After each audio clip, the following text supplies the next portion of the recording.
Hello everyone and welcome back to my channel, or if you're new here, welcome. Today we're going to get into part 3 of 50 worst movies ever made. I'm going to do it a little bit different. Just the last two would have been copywritten they had the copyright claim. If I would have been monetized, I would have been SOL. So I'm going to try to do something different to work on to, not get copywritten. So I'm just gonna talk about it, show clips, and not actually react to how I was before. Um, so yeah, and before we get to that, make sure you hit that like button. Comment if you have seen any of these movies. Um, Also, while I'm thinking of it, while I was doing the research on these, a lot of these movies are on YouTube. So if you do want to watch them and haven't seen them, they are on YouTube. Um, Alright, and subscribe. I'm trying to get to 500 subscribers. If I get to 500, I'm going to tell you guys all about my wonderful catfishing story on Valentine's Day. Yeah, I was catfished on Valentine's Day. It was wonderful, and I really would love to tell you all about it. So, hit that subscribe button so you hear about it. Alright, let's get to the 50 worst movies ever made. Oh, whew, that was bad. I think I might have cracked a rib. I really know I should be going to the hospital, but they can't do anything for cracked rib other than relaxing and like doping me up on drugs. And I don't really want to take some drugs. I don't really need muscle relaxants or painkillers. I smoke weed. That's enough. I'm relaxing. It's a day off. I shouldn't be dancing around like that. That was dumb. Okay, so, the 30, number 30, woo, boo, 30 is Dracula versus Frankenstein. It is a 1971 horror film, and it features Lon Chaney and J. Carrol Naish in their last cinema performance. Directed by Al Adamson. Naish is a descendant of Dr. Frankenstein who is working on a blood serum, hoping to heal his assistant, played by Chaney. Dracula finds out about the blood serum and wants it. He is hoping that it will let him go into the sunlight. Okay, see? I'm doing things. I'm doing things. Yeah, I am. I'm doing things. Ooh, ooh, ooh, ooh, ooh. Doing things. I know I shouldn't be dancing because my back. I don't know, I'm just in a mood. I'm hyper. I'm happy. I can do things. You know what I realized about doing it this way? I don't like doing research. A research is not a friend of mine. And I'm doing that, and I'm doing these research, and I'm like, well, no, it's not really the research, it's typing it out on the computer that I absolutely despise. Typing a script. And I know I need to do a script because it helps me flow, and then I'm all not stuttering. But I don't like it. It bores me. It took me 3 days to type this out because I'm like, this is so boring. But I liked learning about the movies and looking up about it and watch all that stuff. That's the research part is fun. It's I guess it's more the typing it out and making it all that I don't like. I don't like doing that, and I'm thinking, but that's 100% of a YouTuber's job. Well, not 100%, but it's a good amount. Now that we have sidetracked, let's see how much more we sidetracked. Fun facts about this movie is nothing because it doesn't say anything. I guess there's no fun facts about this movie. Some reviews on Rotten Tomatoes include the title was great, the movie was not, mesmerizing in its sheer awfulness, an embarrassment for the veterans involved. So, yeah, that's... Alright, so now we're on to number 29. And number 29 is The Bride of the Monster. And The Bride of the Monster is a 1955 science horror film directed by Ed Wood, starring Bela Lugosi and Tor Johnson. This production was Wood's biggest budget at $70,000 in 1954. Due to more financial problems, the film didn't get completed until 1955. And the film is about two men trapped during a thunderstorm. They seek refuge in an abandoned house, but are denied entry and then attacked by a giant octopus. And fun facts about this movie: Ed Wood is known as the worst director in cinema history. And then about a fun fact about the octopus is they stole the octopus that is in the movie from a different movie lot, but they forgot to steal the motor, so they kind of had to use movie magic to sort of wiggle the arms around and make it look like, it's alive, but it's not. And yeah, come on now. If you're gonna do the job, do it right. If you're gonna steal something, make sure you steal everything. It's come on, dudes. Alright, some Rotten Tomato reviews include... This probably isn't the best introduction to Wood. The dialogue and acting aren't quite as laughable, though everything to do with Bella, Tor, and the horrifying octopus is great. If ever the most notorious, incompetent filmmaker in the history of the world cinema made a movie that's not at all bad, it was this one. The many flawed details of the film are embarrassing, but the film entirely suggests a cry from the heart of a crippled poet. Alright, now we're on to number 28. Woo! 28! Yay! Number 28 is Smokey and the Bandit Part 3. Yes, there is a Part 3. I didn't even know there was a Part 2. Smokey and the Bandit is a 1983 American action comedy film. It's the third installment of the Smokey and the Bandit trilogy. Burt Reynolds didn't want to retrieve his role as the bandit. It's starring Jackie Gleason and Jerry Reed. They originally wrote the script as Smokey is the bandit, having Gleason play both parts, but it didn't do well for test audiences, so they cut out a bunch of stuff and then brought in Reed and did reshoots as Reed as the bandit. Alright. Burt Reynolds did make an appearance during the end of the movie, but the movie is still so bad that even with Burt Reynolds and his cameo, it was it's still just flop, just flop, Alright, Rotten Tomato movie critic reviews. Mr. Reynolds is gone, and whatever was enjoyable about Smokey's formula went with him. The sense of fun in that original is missing, and the countless smash-ups and near misses are orchestrated randomly. The road scenes are routine. Even the vehicles aren't appealing. In the name of decency, spare us another Smokey. This movie, number 27, I'm unsure if I'd want to see it or not. From the research I did do, it's a cult classic now, and, it does have Olivia Newton-John. Xanadu, a 1980 American musical fantasy film directed by Robert Greenwald, starring Olivia Newton-John, Michael Beck, and Gene Kelly. And this is Gene Kelly's final role. It won a Golden Raspberry Award, and the soundtrack became... this is fun.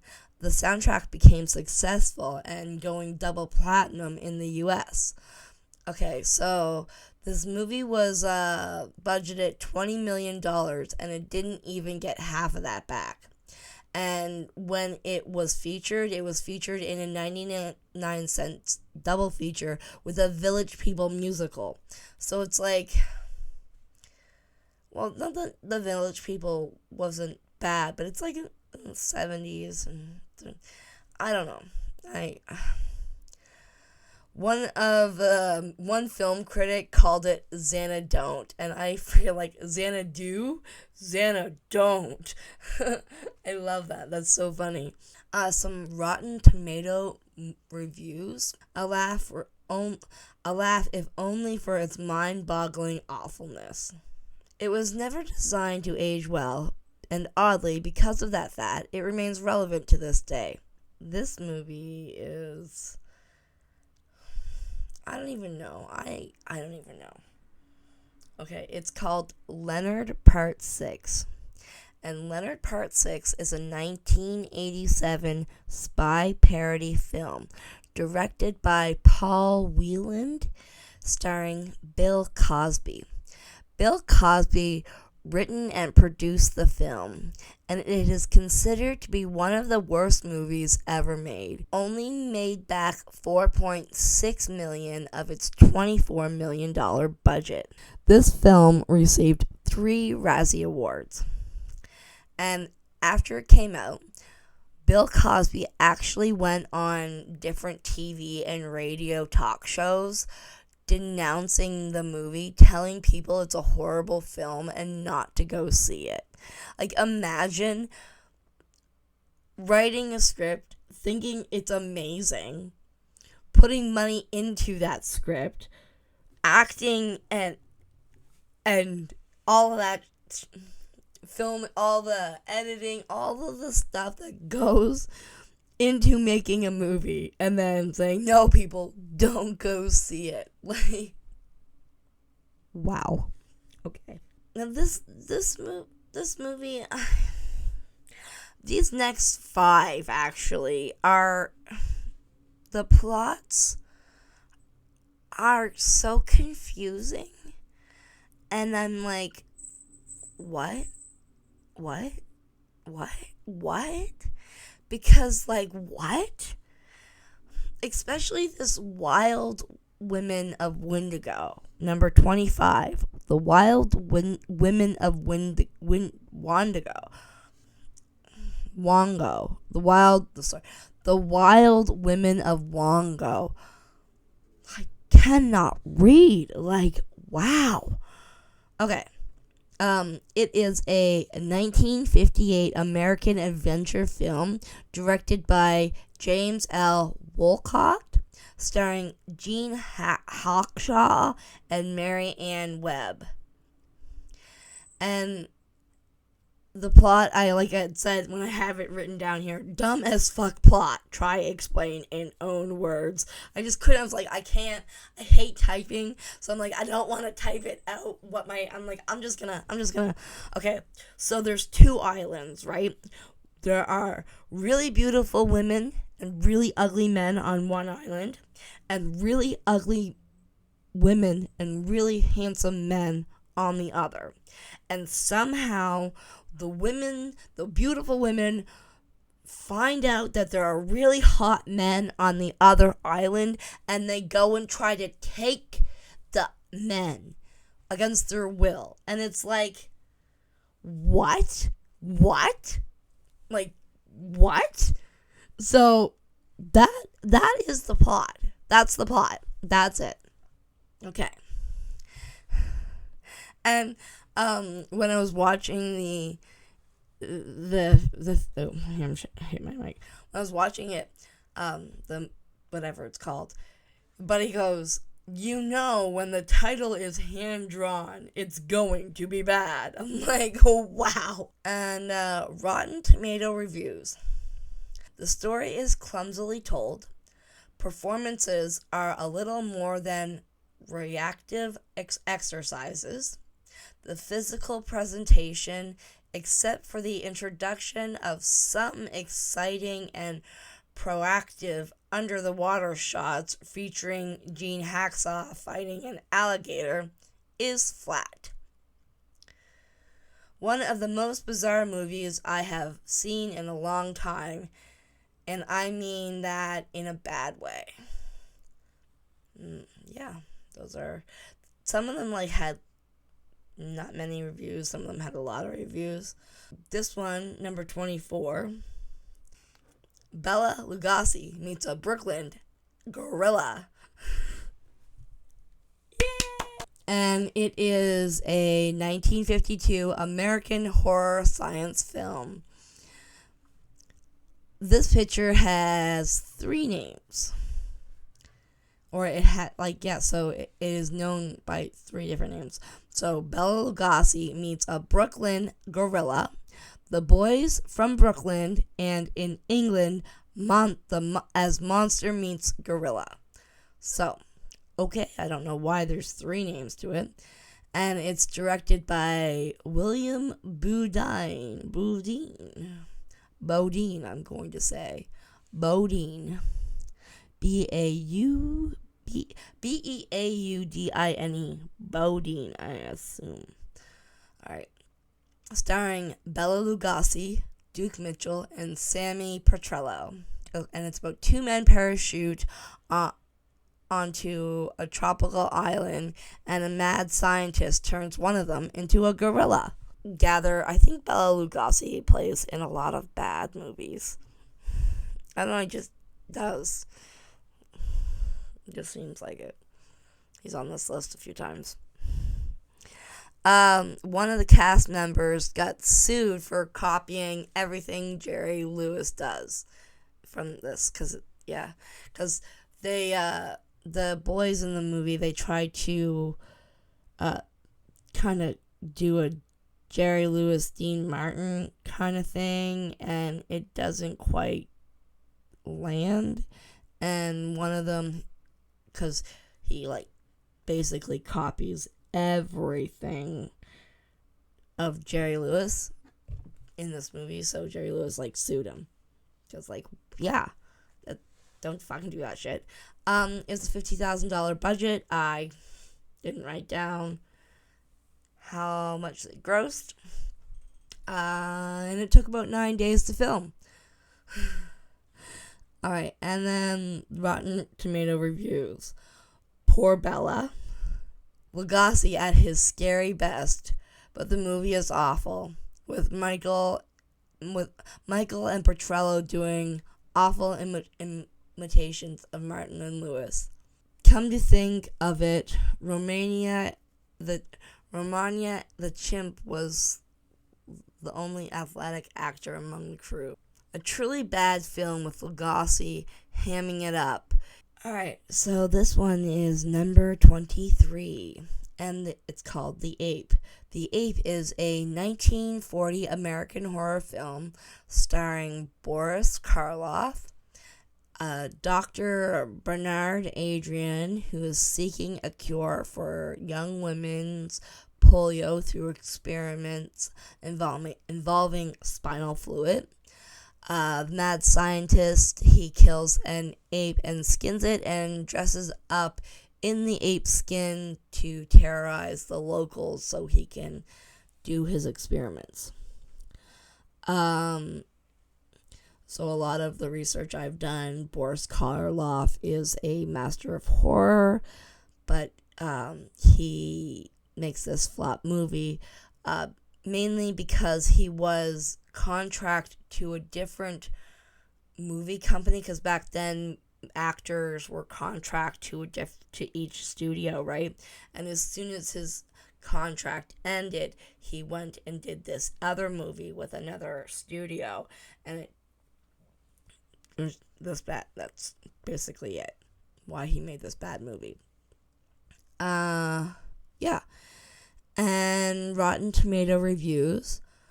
Boris Karloff in the prime draw in The Ape, even if it's 62-minute effort, co-written by horror Meissner, Kirk Sodimark, is largely unworthy of its star. The underdeveloped scenario makes it feel as if the ink wasn't quite dry on Richard Carroll's page before William Nye began to shoot. This thoroughly silly movie is worth seeing mainly for a delightful, touching, hammy performance by Boris Karloff in the lead role. Great silly premise with Karloff skinning the ape and wearing the suit, but boring. This movie, I don't even know where to be. It's like, what the heck? Really? Okay. So, this movie, number 22, is The Galaxy of Terror, and it is a 1981 science horror film directed and produced by Bruce D. Clark, starring Edward Albert, Aaron Morgan, Ray Walston, and Taff O'Connell. Set in a dystopian future where humanity is a space-faring race ruled by a sole person called the Master. The film features a space crew confronting primal fears after they are marooned on a distant planet. And then, I guess Aaron Morgan is Joni from Happy Days. And this film features big worms, and they are wording women to produce a hybrid baby. So yeah, there's that. Fun fact, a young James Cameron is a unit director. Now, I'm not too sure, but I think that's a pretty familiar name. He started doing movies like this. And it said while I was watching it that he's most known for this, what his part in this film is making maggots look real crawling on an arm, and he did that by electrocuting them. So yeah, there's that. Rotten Tomato reviews. Creature designs and copious amount of goo look good. James Cameron served as production designer. They were unable to enhance a story this poorly arranged. It's space trash, but I guess you got to hand it to Cameron for knowing how to make a film on a shoestring budget that turns a profit. One thing's for certain, it's a great time to be a Roger Corman fan. An atrocity, acted and scripted piece of Roger Corman produced low-budget schlock. It's only slightly redeemed by amusing gore and creature effects. And last on this set of 10 is The Robot versus the Aztec Mummy. And it is a 1958 Mexican science horror film directed by Rafael Portillo, starring Raymond Gay and Rosa Arnaz. It's the third installment to the Aztec Mummy series. Basically, they used a robot to kill a mummy. No fun facts that I wrote down or really thought was interesting. And there was only one review, and it's just on Rotten Tomatoes, and it said a bad horror pick. So that's that for numbers 30 through 21. I hope you guys found it was interesting. Let me know if you want to see any of these movies, or if you have seen any of these movies. A lot of them are on YouTube. if you are interested in watching them. Yeah, so make sure you hit that like button, comment, and subscribe. And definitely subscribe if you want to hear about my catfish story. And you know you want to hear it because it's so, so good. Alright, bye for now.